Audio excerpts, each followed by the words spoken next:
Tonight, I am going to ask you to watch where a document stops, jury, because the stopping point is the entire case.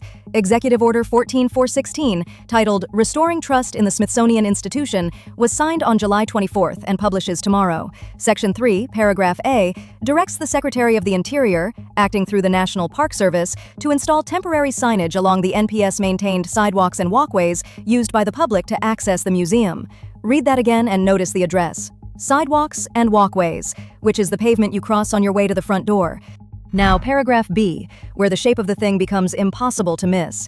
It orders the Interior Secretary to install temporary exhibits or signage on NPS-maintained sidewalks, walkways, and land used by the public that corrects inaccurate information presented in the museum.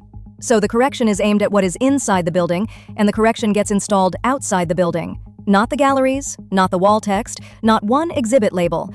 I went through the whole order looking for the word galleries, jury, and it is not in there a single time. So why the pavement? Because of a statute that has been sitting there since 1846. Title 20, United States Code, Section 42. The business of the institution shall be conducted by a Board of Regents, composed of the Vice President, the Chief Justice of the United States, 3 members of the Senate, 3 members of the House of Representatives, and 9 other persons. Count with me, jury. 1 and 2 and 3 more and 3 more and 9. 17 people run that museum, and the President of the United States is not one of them. That is not a drafting accident nobody got around to fixing. It is the architecture.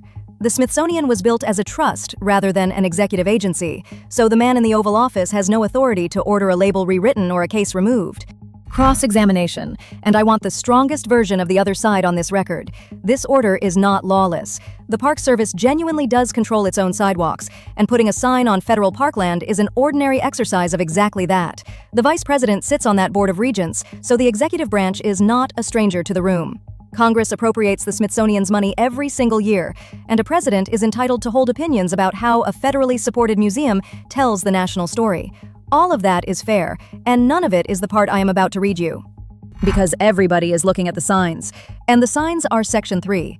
Section 2 is the one with teeth. It names 4 officials: the Secretary of the Interior, the Director of the Office of Management and Budget, the Administrator of General Services, and the Assistant to the President for Domestic Policy. And it tells them to identify and utilize any and all available authorities, including any mechanisms available to encourage correction of the issues identified in the report and compliance with any applicable statutes, regulations, executive actions, and funding or contract conditions. Who benefits, jury?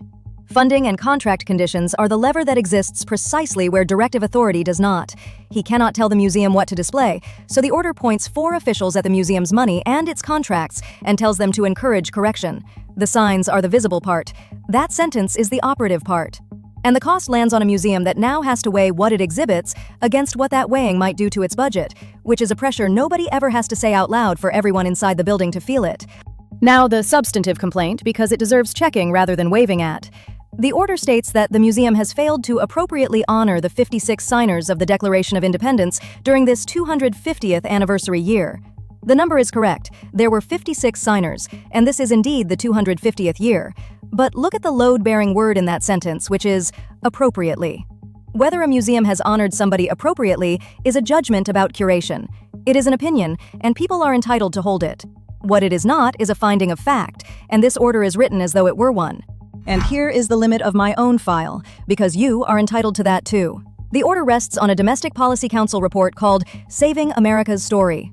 And I have not read it. What I have read is what the order says about it, which is that Smithsonian leadership views American history as a prime tool to advance ideas of social justice and cannot be trusted to tell America's story with honesty and gratitude. Those are the order's characterizations of a document I am not holding.